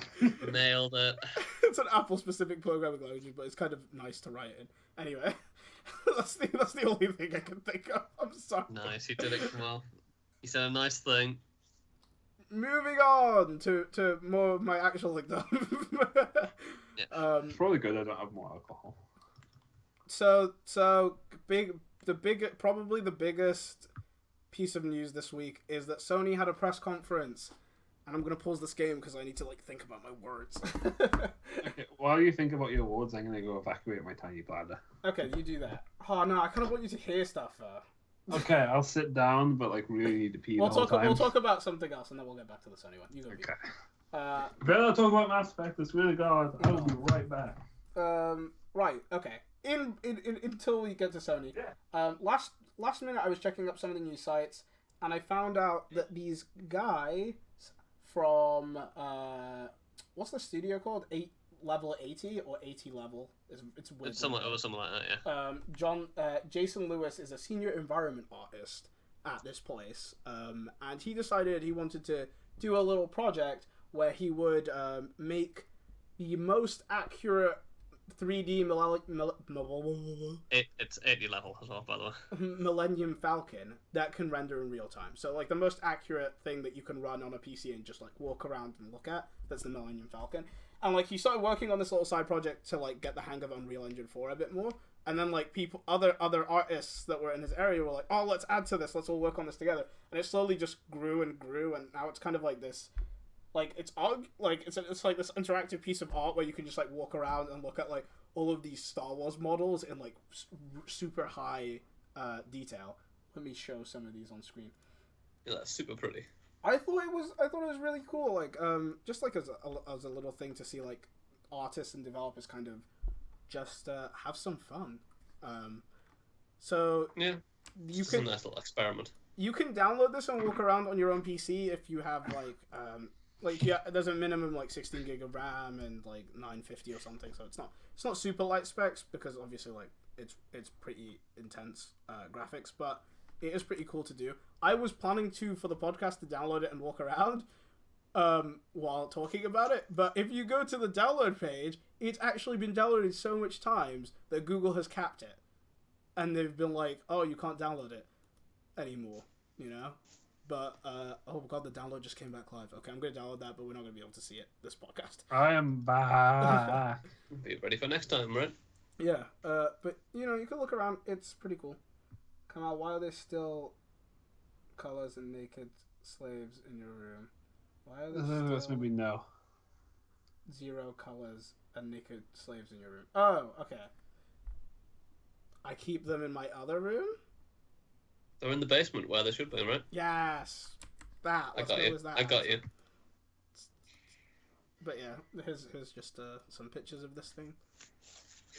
No. Oh, okay. I got you. Yeah. But also no. Also no. Yeah, I'm feeling the second no coming across. But yeah, you can that'll be in the link down below if anyone wants to personally download it and try it out. It's pretty cool. Right. Okay. Sony's press conference. He lies to you. Oh my You don't let him god. get away with it. Shut up, man. Shut up. You're meant to be a mod. You're meant to be good. You're meant to be useful. Mute my mic. Right. So Sony had an event where they announced a couple things. First thing, they announced a new PS4. It's a redesign of the current PS4. It's slightly slimmer and it's slightly smaller and it's a little bit uglier. We talked about it before. We showed a video of it before. I'll get something on screen for it in a mo. But that was the smaller of the two announcements. That was the least interesting, if you will. The second announcement is what people have been kind of waiting in anticipation to see, because it is the beginning of generation 0.5 of these consoles. And Yes. it's a PlayStation 4 Pro. That's the official name. It was called Neo. It was called 4K, but the official name is Pro. And they told us quite a bit about it. They told us its pricing, which I thought was pretty interesting. So the new PlayStation 4, the regular one, is £250, $300. To give you kind of an example of what that is, that's about £50 cheaper than it used to be. So there it used to be 300 for a 500 gigabyte console, and then for a 1 terabyte it was 350. Yeah. So they dropped the price of the old console, and they redesigned it. They released it. It's the exact same console. There's a sweet price drop that comes out on September 15th. That's not bad, right? PlayStation Pro. That's not bad. Sorry. Yeah, it's good. It's really good. Yeah. PlayStation Pro is £350, so £100 more than a regular PlayStation 4 now, and £50 more than a regular PlayStation 4 2 days ago. And is coming out on November 10th. So it's coming out this year too. So kind of in reference to Microsoft, that's over a year ahead of when Scorpios come out. That's Microsoft is going to have Sony's going to have this weird market to themselves. Like, if there's a market there, we don't even know yet, right? Mm-hmm. So that's the pricing, right? What can it do? It's probably the most interesting questions people have had for the PlayStation 4 Pro since it was announced. Actually, I've been reading a lot of the comments for people who watched the event, and it was interesting to see people's reactions to Sony's announcement, because I don't know if you guys remember when Xbox 360 and PS3 were announced, but there was a similar issue where Xbox 360 and PS3 were HD consoles. Yeah. And they were trying to show you that the content was HD, but your TV was standard definition, right? Yeah. So you were looking at this content and you were like, I don't see it. I don't see what you're saying. So PlayStation 4 Pro is 4K, which is like it's 4 times a HD resolution, and it's HDR, which is this thing where there's a lot more colors in your screen, so things look a lot more real, right? You can't show that in a stream to people who don't have that, players for that in their house, which most people don't, right? So Sony's so there was literally a moment on stage where Sony was like, okay, this is Horizon Zero Dawn. Now this is Horizon Zero Dawn in HDR, and nothing changed. And so everybody watching from home is like, what? So what's the difference? And though? everyone It's at like, the event oh, was like, oh my god, that's so pretty. They never learn. The thing is, I get you, Luke, and I feel like they should have thought about this, but I don't actually know what a solution to this is. Like, how do you do it? Like, how do you show someone something they can't see? I'll tell you how you do it. You don't do it at a major press conference. To be fair, because okay, it's gonna be at AGX. It is no. It's gonna be at stores. No, it is, and I can appreciate that. Don't get me wrong, but if you're announcing this to the world, like people all around the world are watching this, you do not want to get this off on the wrong foot. You don't. You're right. Yeah, you're right. It's like if you know it's not gonna work, don't do it. Mm-hmm. Because otherwise, a bunch of people are gonna go, "What the fuck is this? This just looks like the exact same as the previous console." And then that's going to negatively affect your sales. It really is. Not to say that this thing isn't going to sell like mad. It's probably going to sell a hell of a lot of consoles. It is just because of the price, honestly, because it just makes sure. If you're buying a new I read people's reactions. I went to Digital Foundry and I read a bunch of articles on what the specs of the system are, what exactly it's doing, and so it's gonna be, the way the PlayStation 4 is gonna work is there's 2 scenarios for it. One scenario is I bought a PlayStation 4 Pro and I'm plugging it into a HD TV, regular old HD TV, right? Mm-hmm. So what it's gonna do there is it's gonna run the game at just higher graphics, right? Yeah. So you've got the PS4 running it here at medium, you've got the PlayStation 4 Pro running it at ultra, right? And the game's gonna look nicer, okay? Yeah. When you take a PlayStation 4 Pro and you plug it into a 4K TV, it's gonna render at... Okay, so this is where it gets kind of weird, right? It's not strong enough to do 4K. Neither is the Xbox Scorpio is not going to be strong enough to do 4K either, because it costs about £1,000 to get a graphics card that can do 4K. Yeah, you can't put that in a consumer console, right? But it is a bit more than twice as strong as a PS4, right? And a PS4 can do 1080p. So this is what Sony did, right? And this is kind of like a look behind the curtain at what Microsoft and Sony are both going to be doing with these consoles, while they actively lie to consumers and tell them they're doing 4K, right? Behind the curtain, it's rendering twice 1080p, and then it's using an algorithm to guess what's in the gaps and to create fake pixels, and then send you a 4K image. So it is better than 1080p. It's better looking than 1080p. 1080p is 2 million pixels. 4K is 8 million pixels.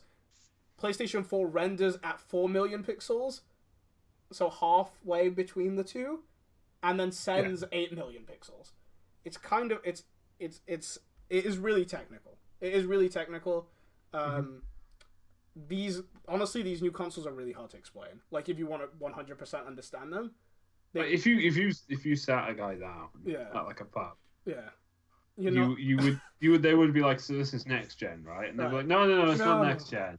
It's just like, current gen. Better. It's like, isn't that what next gen is? Like, listen, dude. It is. It's really messy, and I think that's why I worry about it, because like I don't know if it's gonna do well, because for both Sony and Microsoft, because it's really hard to talk about. Like, you shouldn't need to know, oh, this is an upscaling, and this is how a checkerboard pattern increases an image's size without reducing its quality, to understand what's going on in your console. They 100% do need better writers for their press conferences. Maybe they don't get the developer guy in again. Let's not retread all crap. Developers. There's a lot of assumed knowledge in here. Yeah. But, So Microsoft and Sony are going to say that they're giving you 4K. And there's going to be a bunch of fights in the future, like between console people and PC people, going like, this is 4K, and them going, this isn't real 4K, but that doesn't matter. What matters is that the image is you're getting a better image. That's what matters, right? You're getting a better looking image. Yeah. Whatever. Okay? Yeah, it's going to be better. Like, it's going to look better, it's going to play better as well. It's a bigger thing. Yeah, that's the other thing. You're guaranteed to hit more FPS, so it's going to feel smoother, it's going to look smoother, and then the final, so the next thing that it does for you is HDR, which it stands for High Dynamic Range, and it just basically means the brightest color on the screen and the darkest color on the screen can be further apart. So right now, there's a shade, your TV will do shades of black to white, right? So it goes from black to gray to white. It has 1,000 levels in between. That's your average TV, right? Mm-hmm. HDR is almost 1 million levels in between. So you get this granularity. Yes. You your console's already rendering stuff that you can't see because the screen can't show that contrast. So it makes things look sharper, even though it's the same image. It's just because you can see it now. But you have to. You have to. The other thing was the PlayStation 4K is, but it's £350, but to take advantage of it properly, you need a 4K TV that has HDR, which is almost £1,000 of TV. That's a lot of TV. That's gonna be really hard to explain to your roommate. Yeah. We need better TV. It's like, why? It's like, look, don't fucking test me on it. Just need a battle. I'll tell you something funny, just on a tangent. Today, me and my older brother were at Curry's PC World, which is a tech shop for anyone watching. And you just laughed at them. No. I just imagined I just don't talk. Computer science. The student just being like, ha ha ha ha ha, you're all scrubs. I know way more than your fucking manager. Anyway. Gavin in the back cowering, like, don't let him near me. We were standing in front of the HDR TV displays. I wanted to see what the difference was like, right? And it's pretty cool, but that's not the point of this story. The point is, I heard a guy talking to a sales representative, and he was like, all right, so have you heard anything about how this one works for gaming? And he's looking at this 4K HDR display, and he's like, because I want to get this new PlayStation. And I was like, what the crap? This was announced yesterday, and there's a dude in a store looking at. He was straight down there, straight down. A £2,000 TV, and he was like, I want to get this for my PlayStation. I was like, how much money do you have? Speaking as a person, is it how much money? How little self-control? No, it turned out to be how much money, because we saw him I was walking out the store and he was in front of us, and he gets in his Porsche and he drives off. I was like, oh my god. Speaking as a guy who worked in sales previously, the guy who he was talking to was probably just sweating, being like, oh my god, what's the most expensive thing in here? Fucking Dave is going to be so happy with me. This rich bastard. I will say I'm going to be getting this next PlayStation. I probably will be at some point, just because I'm gonna get a PlayStation 4, and it doesn't make sense to get the regular PlayStation 4 if you're buying. No, it doesn't anymore. Regardless of if you have a 4K TV or not, it's just look, I'll get the next PlayStation, and if I'm ever able to afford a 4K TV, which eventually they're gonna become the standard, Eventually they're gonna become like HD TVs. Eventually it's just gonna be you gotta decide to buy a 4K TV. It's the rule of standardization over a period of time. Some people were looking at like 1 terabyte Xboxes and just going, "That's ridiculous." Yeah. Like, well, why would you need a 1 terabyte 360? Yep. And now if you get a 1 terabyte Xbox One, it's like, oh my god, is this even going to be enough? Yeah, I've got a 1 terabyte Xbox and I had to buy an external hard drive to fit all my stuff on. Yep. It's just like, I can't cope anymore. I can't. It's going too fast. Everything's slow progression now. To take a moment to look at the PlayStation 4 Pro's design, it is really bad and really ugly.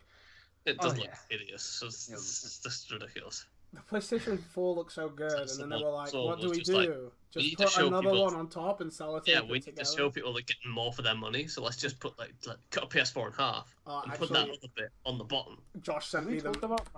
Sorry. Did we talk about Mass Effect Andromeda? Sorry, I'm looking at the print now. No, I just highlighted it in advance. Okay, I was freaking out then. I was like, Stop showing us the background and behind the scenes. Like, stop. I am the curtain puller. I I'm like the guy at the end of the stage with the hook, you know? It's just like... Josh sent me a beautiful image that was just, it was like, PlayStation 4, PlayStation 4 Pro, PlayStation 4, like, Extra, PlayStation 4 whatever, and it's just like, stacked. And it's just like, that's basically what the design team did. Yes, they showed some Mass Effect Andromeda. We're not talking about it yet, Revy, don't worry. The evolution of PlayStation reminds me of... what's that Hulk villain? Yeah. The what? A Hulk villain. I'm trying to remember his name.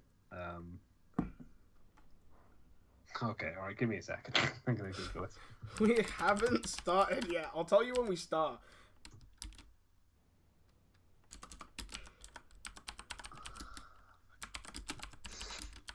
Keep going. Keep looking at this.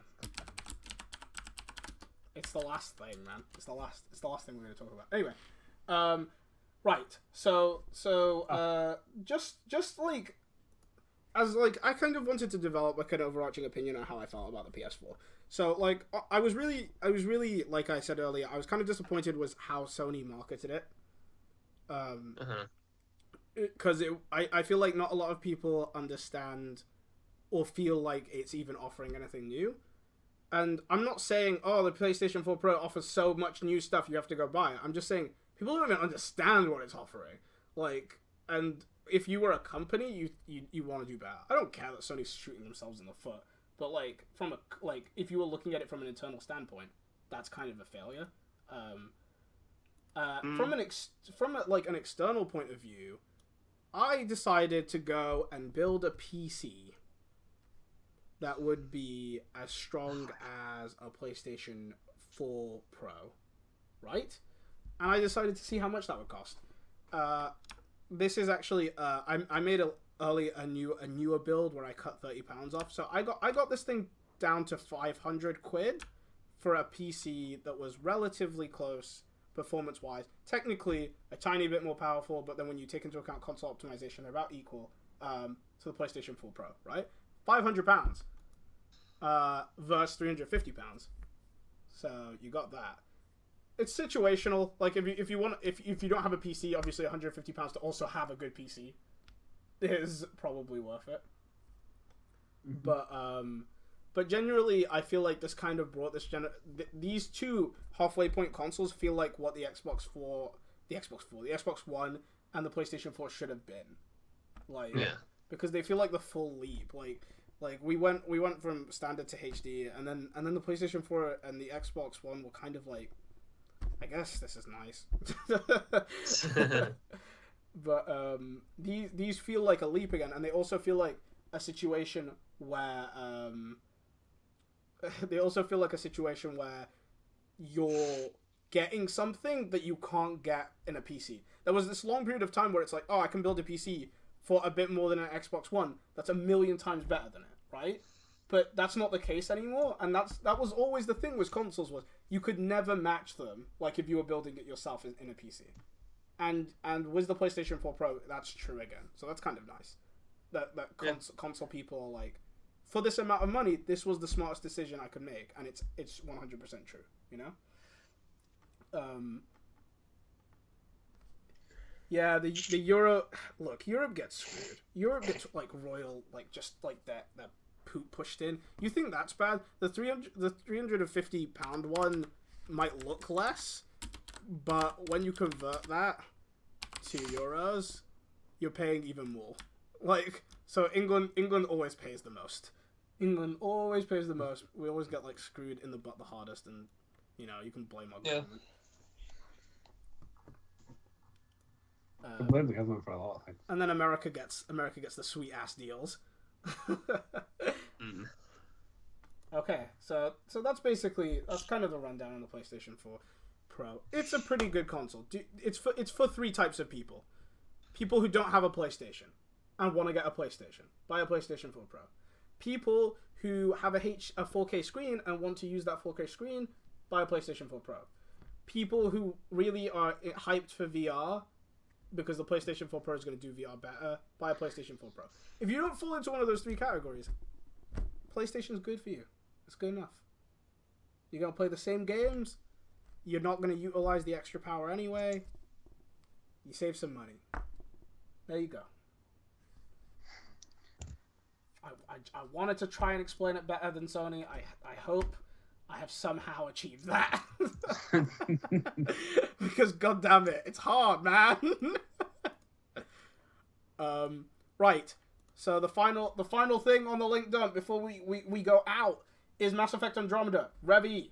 Warning, Revy, warning. Oh my god, why is my small bladder coming back now? Emmy. Go. While I pee. Revy. I only got one thing, so. Also, it's the last thing, Revy. So I won't need to call you back because we'll wrap up straight after this. So thanks for hanging out. Right. Can you vamp while I go pee? Vamp? Okay. Let's go. God damn it. I'll stay. No, go for it. Go pee. I'll stick to get. Yeah, personally, I'm gonna buy everything. I'm a whore. I mean, if you got the money to splash, you might as well, right? It's the only thing I spend my money on. And the rest of it just goes into the bag. Anyway, Mass Effect Andromeda, this trailer's I'm gonna render it in 4K. You guys aren't gonna be able to see the full glory of that, because it's going through my Discord, and it's getting compressed to 720p, and then it's sent to a stream, and then Twitch compresses it again, and then sends it out to you. So, like, the best way to watch this is to go to YouTube itself, and it'll be in the link dump, or if you just Google Mass Effect Andromeda official 4K text video, you'll see it. But this will at least kind of let you see how the world looks. This is one of a series of 4K trailers that Sony released on YouTube that are maybe worth a look. But again, if you don't have a 4K TV, even if you run this on 4K, how will you know? You won't see the difference. What? All right, ready, Luke? Yeah. Go.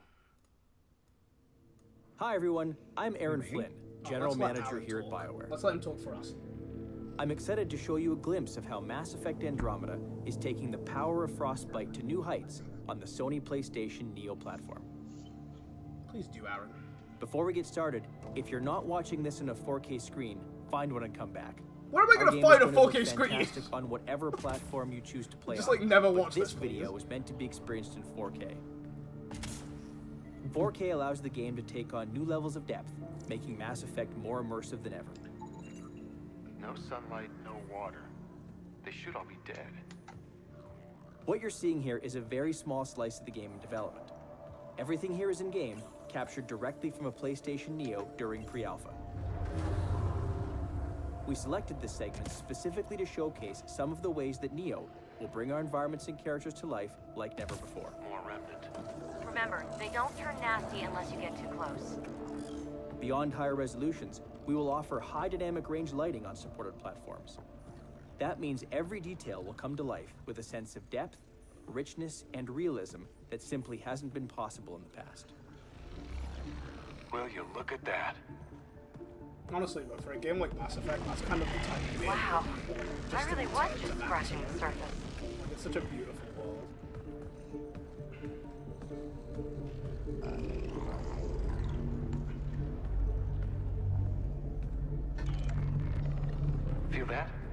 This whole platform's resonating.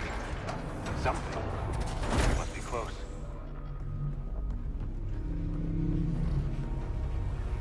No question. This is the heart of the vault.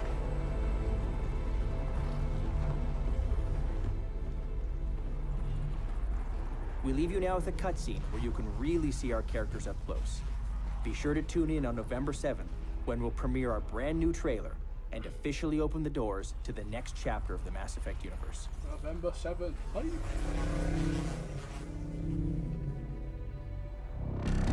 Yeah, that's N7. I wonder if that was a coincidence or not. Is that the Helios cluster? Like, I'm very happy. Yeah. There we are. All these points could be vaults in other worlds. Dormant, like this one. Hey. Yeah, look there. I like what I The saw whole of place that. is lighting up. Tower readings are off the chart. Still going. Really off the chart. But if it's back online, Sorry, we I'm, should be like, I'm not watching good. it, but I'm remembering it. Go! I had to stop that.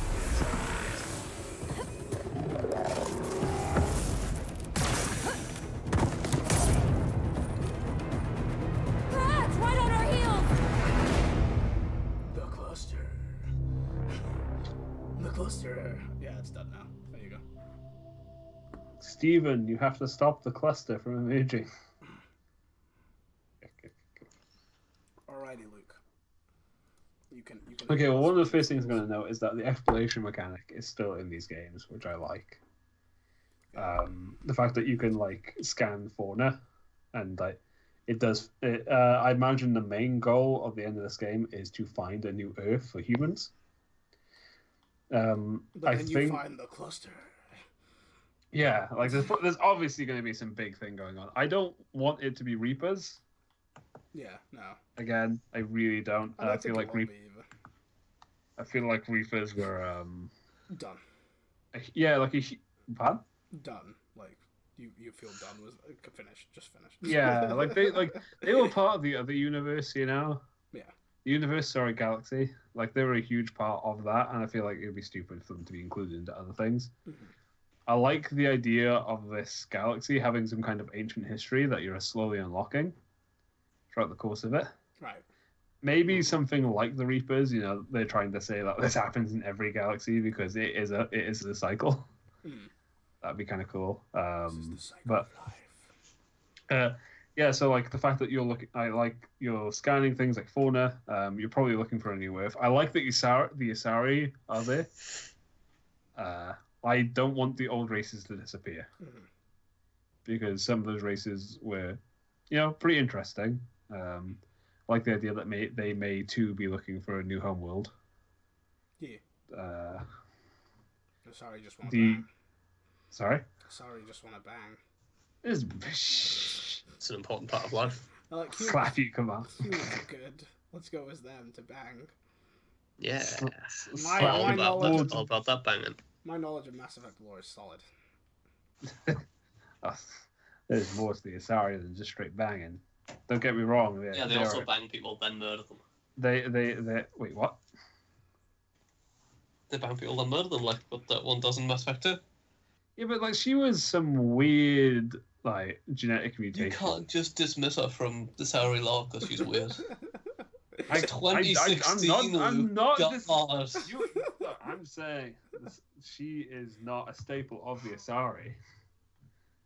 She is. I'm She's a sorry, the free loud, independent murdery, sex-having few define the majority. Yeah. No, I will not allow this. Anyway, ignoring this random tangent. But yeah, I hope like so we know for sure confirmed coming to Mass Effect Andromeda the Asari are going to be there, and the Krogan, which are my favorite race of all in the Mass Effect universe, are definitely going to be there. So I like that. I like that the gameplay seems pretty solid. The moving about and everything, especially when he was running across that like open airway and like the steps were coming up to meet him. Right. I was like, that looks pretty cool. I like that. There's probably going to be more of that. But yeah, the cutscene looked gorgeous. Yeah. I'm also very happy that squads is still a thing. I didn't like one of my favorite parts of Mass Effect 2 and 3 was the fact that with my own squad, I got to get to know them. Yeah. I got to get to know like what made them tick. Like they felt like fully fleshed out characters. Yeah. And like it would make sense. It's such a small like in both those games. It's such a kind of small squad. So like, of course, you get to know them over time. Yeah. I'm glad that that's not missing because that's probably one of my favorite things again from Mass Effect. I'm interested to see BioWare deepen their relationship system. Maybe make it feel fresh and interesting again because it does seem it feels very stale nowadays. I feel like Mass Effect 2 was fucking. I keep swearing. Was great for the relationship system because like you can only have one partner, yeah. But like all the characters had such a rich and interesting backstories. But I feel like they stuck to like the whole sex thing a lot in Mass Effect 3. Don't get. Yeah, carry on. I was gonna say, don't get me wrong. There were some interesting things of the old characters returning, and everyone kind of suffering from this like apocalypse coming. You know, everyone coping in their own way. Yeah. But like, it wasn't as great as it was in Mass Effect 2. Yeah, for me, it's not so that. much about like the backstory and the characters. It's just like how you get from one state in a relationship to another state in a relationship. I would like to see a game do something new as that instead of just being gaming it. Like as much as like yes, it is a game.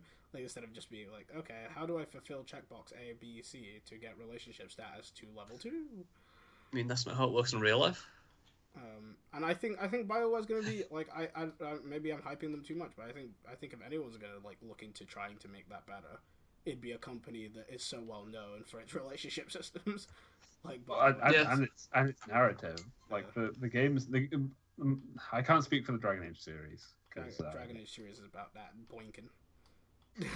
I don't know. Didn't get that far. Dude, the whole acceptance speech was like, oh, by the way, boinking. Like when they won Game of the Year, like they got the characters to come on screen, like and go boinking. Basically, that was basically the entire thing. I mean, if you can do that, you might as well, right? I will say for Mass Effect, every member of my squad, I felt was really well written.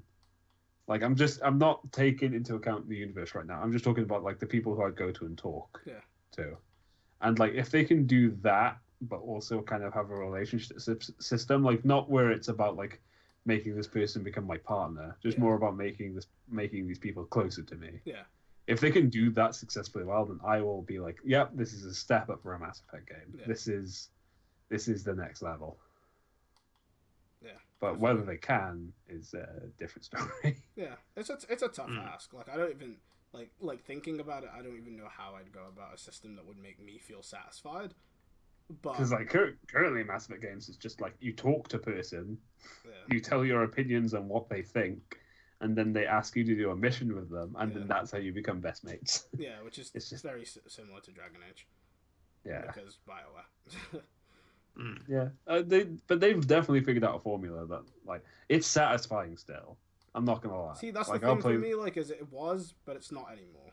Like the more BioWare games I play, Inquisition and the later Mass Effect, and I was just kind of done with it. Like I was like, this isn't. I'm not enjoying it. It felt so. Because it was repetitive, like in the sense that these were different characters, but I knew, like I see the characters right from the beginning of the game. And I was like, that's the one I'm going to romance. Where's my mission? Where's my romance mission? It's like I knew it was coming. Yeah. Like when it was new, it was so cool. But yeah. Anyway. Yeah. No. And the new kind of overall arching plot with the collective. Definitely got me interested. It feels very Borderlands with vaults. I don't know how well I don't know if that's actually going to pan out to be that exactly. But like the whole like all these planets have different cores or whatever with things inside of them that you need to get. But I'm really hoping that the main end goal of that game is to find a new home for humanity. But that seems to have certainly what they've sold it on, I think, at least in my opinion, from what I've seen. Yeah. I guess what Luke's probably saying is he's hoping that the events that happen in the game don't completely derail that. Yeah. Because we all know, like, that's the goal. We all know that something big's going to go down. But we don't know, like, how those are going to affect each other, right? I'm just hoping we don't have to fight the Krogans, because I love the Krogans. The Krogans are my bros. Murder, death to all Krogans. Guess you call them the Brogans. They are my bros. I absolutely love all of the Krogans. They're amazing. I like the fact that they have to like basically deflate their penises to win the fight against. It's like it's the only way we'll win if they just stop breathing.